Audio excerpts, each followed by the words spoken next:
dalam persekutuan bersama dengan Tuhan yang setia menjaga dan memberkati kita dalam setiap saat. Kita melanjutkan ujian dari hidup keesaan, berubah, mulia namanya dan seterusnya.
Bapa yang di surga, Bapa yang Maha Kuasa Tuhan, kami datang ke hadapan-Mu Bapa pada malam hari ini Bapa.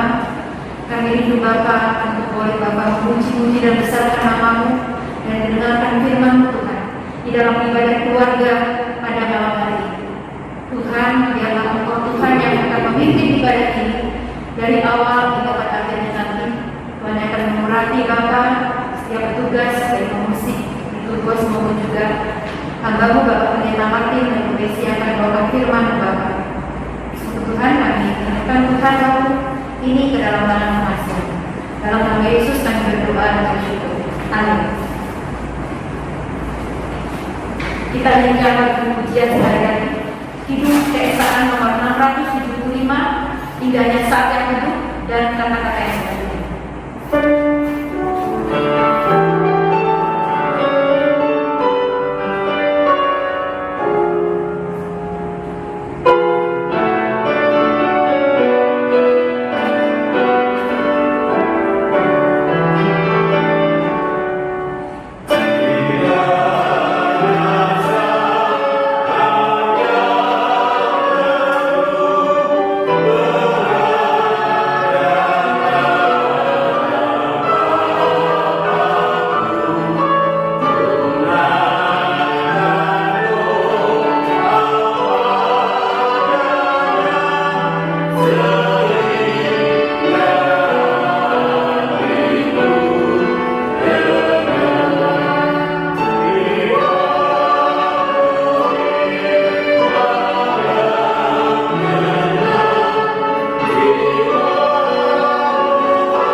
Kita akan bersama-sama memahami kebenaran firman Tuhan. Mari kita berdoa untuk memohon tuntunan dan penyertaan terus. Kita satu di dalam doa, kita berdoa. Ya Bapa di surga, kami boleh bersyukur dan bersyukur bahwa kasih dan kuasa-Mu senantiasa kami alami dan kami rasakan dalam hidup kami. Sampai malam ini jika kami boleh ada dalam sukacita ibadah keluarga, kami boleh percaya kepada Tuhan. Kami boleh ada di rumah kami masing-masing, ayah, ibu, orang tua, anak, dan keluarga yang lain. duduk bersama dan bersatu hati untuk ada dalam ibadah Tuhan. Karena itu kami mohon tuntunan Roh Kudus untuk firman yang akan kami baca dan kami renungkan, serta berkati agar firman ini boleh menjadi dasar untuk kami untuk memuji muliakan Allah. Berfirmanlah karena kami anak-anak-Mu siap disapa oleh firman. Dalam nama Tuhan Yesus firman yang hidup kami berdoa kepada Bapa Yesus. Amin. Bapak Ibu dan saudara-saudara, pembacaan kita terambil dari kitab Mazmur pasal 40. Sekarang kita sedang membuka kitab kita Mazmur 40 ayatnya yang 10 sampai ayatnya yang 18. Mazmur 40 ayat 10 sampai ayatnya yang 18. Mari kita berdiri untuk bersama-sama memahami kebenaran firman Tuhan. Mazmur 40 ayatnya yang 10 sampai ayat 18 saya baca bagi Bapak Ibu dan saudara-saudara. Aku suka melakukan kehendak-Mu ya Allah, Taurat-Mu ada dalam dada. Aku mengabarkan keadilan dalam jemaah yang besar, bahkan tidak kutahan bibir. Engkau juga yang tahu ya Tuhan, keadilan tidaklah Kau sembunyikan dalam hatiku. Kesetiaan-Mu dan keselamatan-Mu daripadamu kubicara, kasih-Mu dan kebenaran-Mu tidak kudiamkan kepada jemaah yang besar. Engkau Tuhan, janganlah menahan rahmat-Mu daripada kasih-Mu dan kebenaran-Mu kiranya menjaga aku selalu.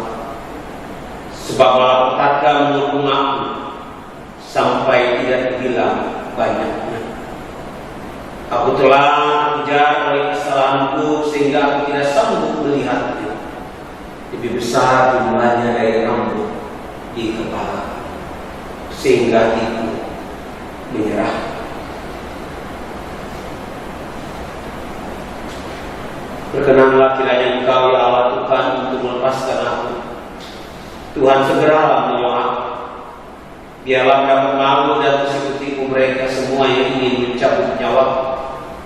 Biarlah mundur dan kena noda mereka yang mengingini kecelakaanku. Biarlah keadilan, biarlah terdiam karena malu mereka yang mengatai aku. Syukur. Biarlah kegembiraan dan bersukacita karena Engkau semua orang yang mencari Engkau. Biarlah mereka yang mencintai keselamatan daripadamu tetap berkata, Tuhan itu besar. Aku ini sengsara dan miskin, tetapi Tuhan memperhatikan aku. Engkaulah yang menolong aku dan melembutkan aku. Ya Allah, janganlah berlambat. Demikianlah firman Tuhan untuk menjelaskan Yesus. Haleluya.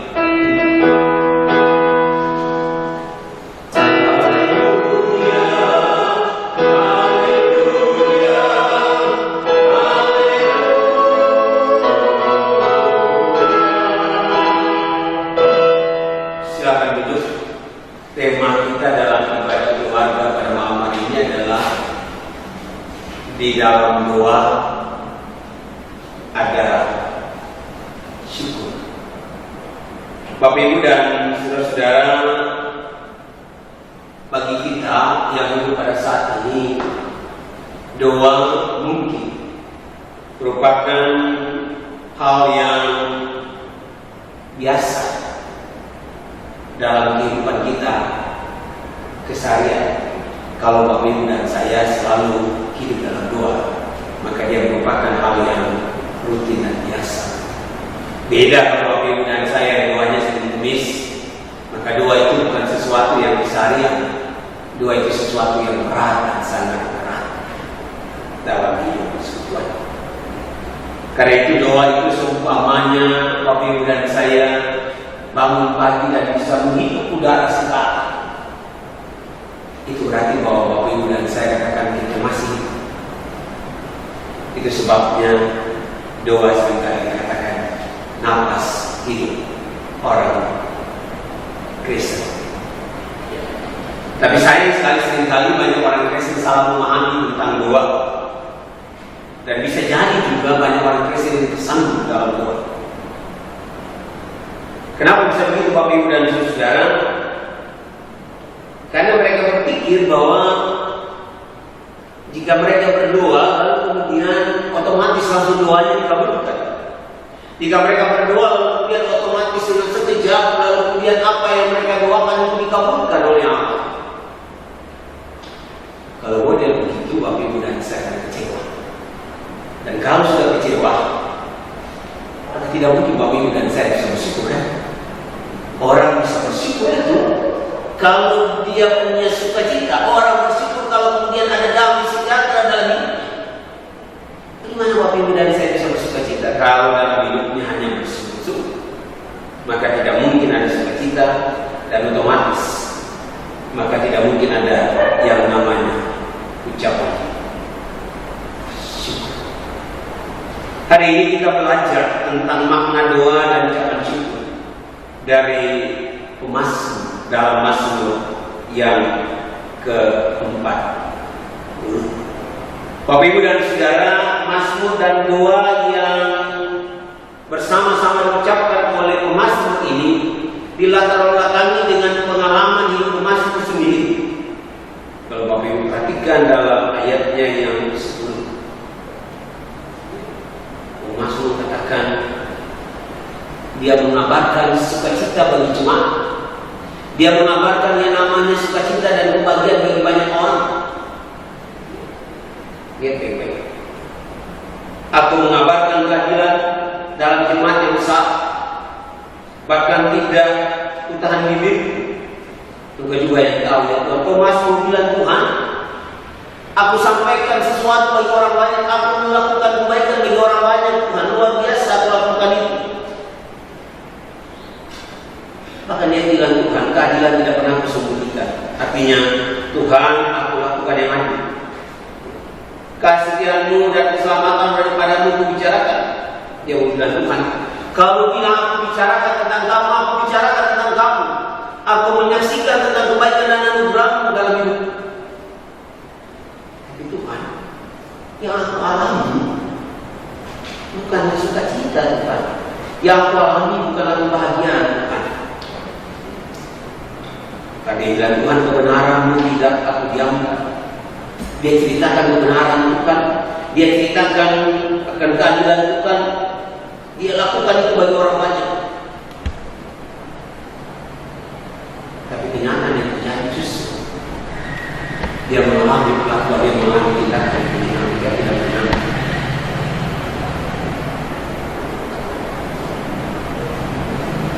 Dan Tuhan, karena itu jangan tahan rahmat-Mu terhadap aku. Jagalah. Kenapa dia minta doa itu? Karena di dalam pelayanannya bagi orang banyak, di dalam kesaksiannya bagi orang banyak, justru yang dialami adalah sesuatu yang tidak menyenangkan. Lihat ayat 13. Dia bilang, Tuhan, malah petaka menghukum aku, Tuhan. Bukan satu, Tuhan, banyak, Tuhan. Dia mau bilang, Tuhan, pergumulan dan tantangan itu datang silih berganti dalam hidupku. Luar biasa, Tuhan, tantangan itu ada. Bahkan dia ada sampai titik di mana Tuhan dia bilang, Tuhan, sehingga aku tidak sanggup lagi, Tuhan. Dia bilang, Tuhan, aku tidak sanggup. Luar biasa pergumulan ini, Tuhan.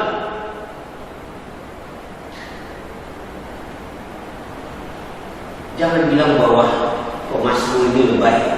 Kenapa? Dia bilang begini, Tuhan, lebih banyak dari rambutku. Yang waktu itu bilang, pemazmur ini lebih baik. Enggak. Itu kenyataannya dia. Ini ungkapan hati orang yang ada dalam pergumulan yang berat. Jika dia bilang, kalau begitu Tuhan, lebih dari rambut di kepalaku, Tuhan, untuk pergumulan dan tantangan hidupku. Aku bikin baik, tapi justru yang aku alami bukan kebaikan. Tapi di tengah kondisi yang demikian Bapak Ibu, dia tidak putus asa. Dia boleh memohon kepada Tuhan dalam doanya. Kalau dia bilang, Tuhan perkenankan kiranya Engkau ya Tuhan untuk melepaskan aku, Tuhan segera datang menolong aku. Karena dia tahu rambut di kepala Tuhan ciptakan, seluruh anggota tubuh Tuhan ciptakan, tidak mungkin Tuhan biarkan dia sendiri. Dia memohon, Tuhan Kau boleh lepaskan aku dari pergumulan, lepaskan aku dari tantangan dan persoalan hidup yang berat ini Tuhan. Sehingga apa? Sehingga orang yang melakukan ketidakbenaran pada aku mereka dapat malu. Tapi bukan berarti dia bilang Tuhan permalukan orang juga. Dia bilang Tuhan, biarlah dengan pertolonganku ini sendiri, aku tidak bela diri, tetapi Tuhan yang membela, Tuhan yang menolong. Dan pada saat itu lalu kemudian doa itu lalu lahir dengan yang namanya ucapan syukur. Karena pertolongan itu Tuhan, aku akan bergembira, aku akan bersukacita, karena akhirnya semua orang mencari Engkau. Biarlah mereka mencintai keselamatan daripadamu, dan mereka mengakui Tuhan itu besar dan lebih besar dari segala-galanya. Itulah ucapan syukur yang dipanjatkan oleh Mas. Dia naikkan syukur Bapak Ibu dan Saudara, karena dia tahu pertolongan Tuhan tepat pada waktu itu. Bapak Ibu dan Saudara, doa itu tidak bisa dilepaskan dari masalah. Sama seperti Daud, doa tidak bisa dilepaskan dari masalah. Tetapi doa tidak hanya melepaskan Bapak Ibu dari saya dari masalah, tapi ingat, doa juga dapat memberikan Bapak Ibu dan saya kekuatan dalam menghadapi pergumulan dan masalah. Itu yang penting. Karena kalau doa lalu harapannya bahwa Tuhan lepaskan aku, sedangkan kemudian tidak ada yang namanya lepasan itu, justru pergumulan datang sini, berarti Bapak Ibu bisa kecewa dan salahkan Tuhan. Tapi kalau konsep kita katakan Tuhan, doa betul punya kekuatan dapat melepaskan kami dari masalah yang sekarang luar biasa berat ini Tuhan. Tapi satu hal yang kami paham, bahwa doa itu tidak hanya melepaskan kami dari masalah, tapi doa itu juga memberikan kekuatan bagi kami untuk menghadapi masalah. Kita hidup dalam kondisi penyakit COVID-19 yang semakin hari semakin meningkat. Maka doa itu memampukan Bapak Ibu dan saya untuk menjalani dengan tegar, tidak tenggelam dalam putus asa, tidak hanyut. Karena kita percaya bahwa Allah tidak pernah membiarkan kita sendiri. Doa juga Bapak Ibu dan Saudara dapat membuat Bapak Ibu dan saya melaluinya pergumulan dengan hati teguh, dengan penyerahan serta kepada Allah. Sama seperti Mazmur, dia menyerahkan, dia bilang Tuhan, Engkau adalah Allah yang besar. Dia tidak bilang Tuhan kami punya perkara yang besar, dia tidak bilang Tuhan kami punya pergumulan yang besar, tapi dia bilang Tuhan, betul Tuhan, aku punya persoalan besar, Tuhan aku punya masalah besar, tapi dia bilang dalam contoh kita pada hari ini, Bapak Ibu dan Saudara, ingat baik-baik, dia katakan Tuhan, Engkau adalah Allah yang besar, Allah yang tidak tertandingi oleh siapapun. Ayat yang ke-17, dia mengajak kita untuk tetap berkata, Tuhan, Engkau itu adalah yang besar. Ayat yang ke-17. Ingat, doa itu landasan hidup kita. Doa itu bukan jalan terakhir. Doa itu harus menjadi pertama dan utama. Doa itu akan menjadi langkah awal jika Bapak Ibu dan saya akan memulai secara sesuatu. Sama seperti Daud, dia tidak menempatkan doa bagi jalan terakhir, tapi dia tempatkan doa yang paling pertama, karena dia percaya Tuhan pernah mendengarkan dia. Dengan pemahaman yang demikian Bapak Ibu, maka dalam boleh hidup kita dalam syukur. Bapak Ibu dan saya juga akan hidup dalam syukur. Dan kalau Bapak Ibu dan saya hidup dalam syukur, mendatangkan sukacita. Karena akan menyehatkan batin, tapi juga menyehatkan akan lahir kita masing-masing. Jika kita berdoa, maka di dalam doa itu kita percaya Tuhan akan menjawab doa kita. Dengan pergumulan seberat apa, maka kita percaya Allah tidak pernah meninggalkan kita. Dia akan melepaskan kita. Tapi setelah Dia melepaskan kita, maka belajarlah seperti emas. Dia katakan, Tuhan, Engkau boleh menjawab doa. Bahkan di dalam doamu yang ucapkan, aku punya kekuatan. Dan itu aku tidak pernah tahu. Aku akan bersyukur.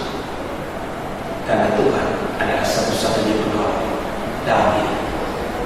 Tuhan satu-satunya penolong dalam hidup dan rumah tangga Bapak Ibu dan saya. Amin. Mari kita merespon firman Tuhan. Jika jiwaku berdoa, padamu Tuhan ku terus.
Ya Bapa, kami sadar betul dan kami ingatkan oleh firman Tuhan bahwa doa itu begitu penting dalam hidup kami dan sangat penting, sama seperti pada saat kami menghirup udara, dan itu berarti kami hidup dan bisa bernapas.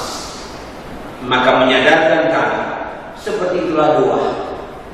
Napas itu berarti kami membutuhkan doa. Kami harus hidup di dalam doa. Ajarkan kami supaya doa yang kami panjatkan bukan saja pada waktu kami ada dalam pergumulan, tapi dalam pergumulan, dalam susah, dalam senang, kami tetap berdoa minta pertolongan Tuhan.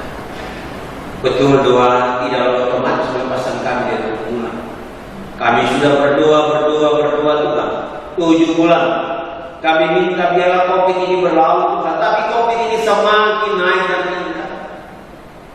Karena itu Tuhan ingatkan kami, anakku, doa yang kamu panjatkan bukan dilepaskan kamu saja dari pergumulan, tapi yang kamu ingat, doa itu memberikan kekuatan, doa itu memberikan semangat, doa itu memberikan motivasi, sehingga engkau tetap kuat anakku menghadapi COVID-19.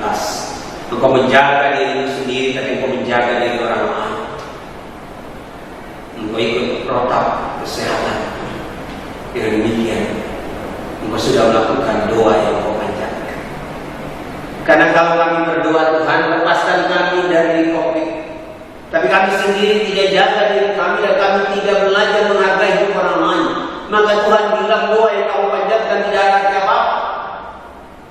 Kamu berdoa, kamu memohon, tapi kamu laksanakan mulai laporan berdoa dan bekerja.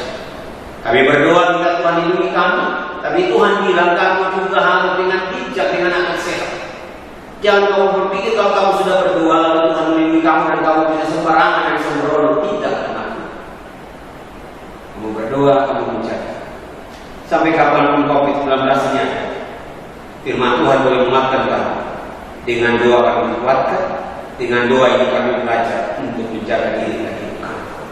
Kami berdoa bagi mereka yang dirawat di rumah sakit Tuhan, bagi mereka yang di rumah, bagi mereka yang dalam pemulihan Tuhan. Berkati, sertai dan kuatkan mereka. apakah COVID atau bukan, tetapi Tuhan tetap hadir menguatkan dan memulihkan. Sertai umat kami, pimpin mereka semua. Secara khusus Kabupaten Bekasi, biarlah kami juga boleh berperan serta dengan pemerintah. Rajin cuci tangan, pakai masker, jaga jarak, dan semua kami lakukan. Itu berarti bahwa kami telah melakukan hukum Tuhan dalam hidup kami. Dan permulaan berat bagi rumah tangga kami untuk segala sesuatu Tuhan, jangan tinggalkan kami semua. Tuhan jaga dan memberkati dan membimbing kami semua. Anak-anak kami dalam pendidikan yang harus sekolah juga melalui Zoom Tuhan, berkati sertai itu mereka. GPB yang berkasih Tuhan, serta dan kuduskan kami semua. Kalau ke depan kami akan rencana untuk membuka gedung gereja, biar kami bijak. Kami membuka dan melihat keadaan. Tuhan berkati sertai kami semua yang hadir pada saat ini Tuhan.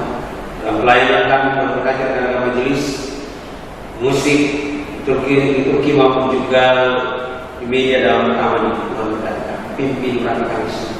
Lingkungan di mana kami berada, Tuhan sertai kami. Ini doa kami, ucapan syukur kami. Dalam nama Tuhan Yesus yang lamanya kami berdoa bersama. Bapa kami yang di surga, dikuduskanlah namamu, datanglah kerajaan-Mu, jadilah kehendak-Mu di surga di surga. Berikanlah kami pada hari ini makanan kami yang secukupnya, dan ampunilah kami kesalahan kami, seperti kami juga mengampuni orang bersalah kepada kami. Dan jangan bawa kami dalam pencobaan, tapi lepaskanlah kami dari jahat.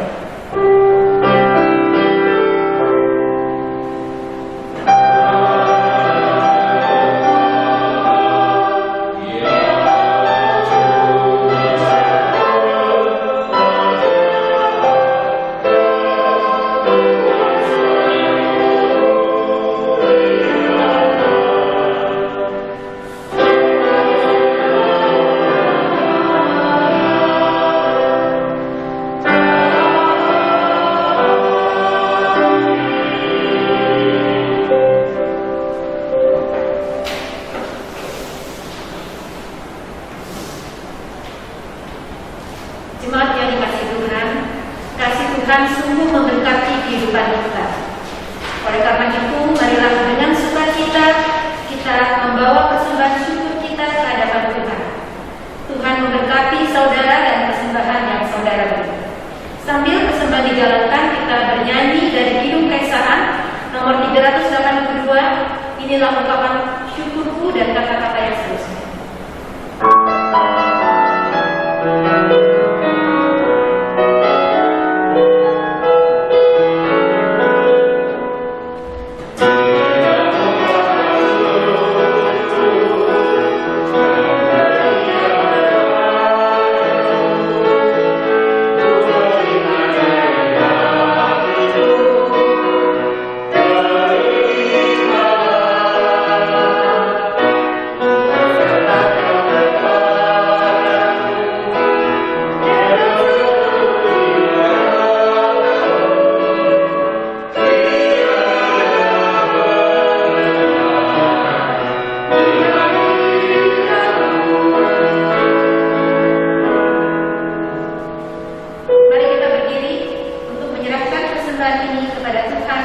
Di dalam doa syukur. Ya Tuhan Yesus, terima kasih kami boleh memberikan persembahan syukur pada malam hari ini Tuhan, karena kami mengingat kasih setia-Mu Tuhan dalam kehidupan kami.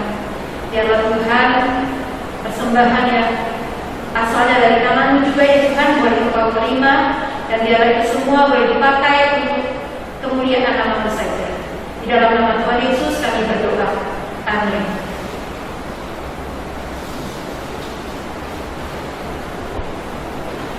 Masih tetap berdiri, kembali dalam kehidupan sehari-hari dan yang adalah kuasa kasih Allah. Kidung Kaisaran 578, jika Bapak Ibu ada terima 346. Tuhan Allah bersama.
Tuhan memberkati engkau dan melindungi engkau.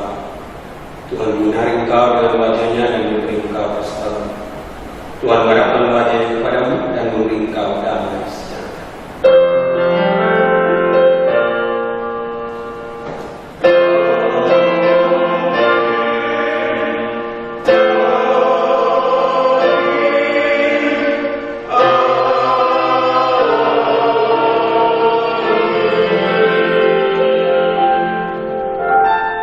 Ibadah selesai.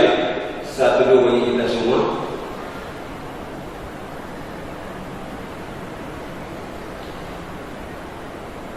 Tuhan Yesus diberkati.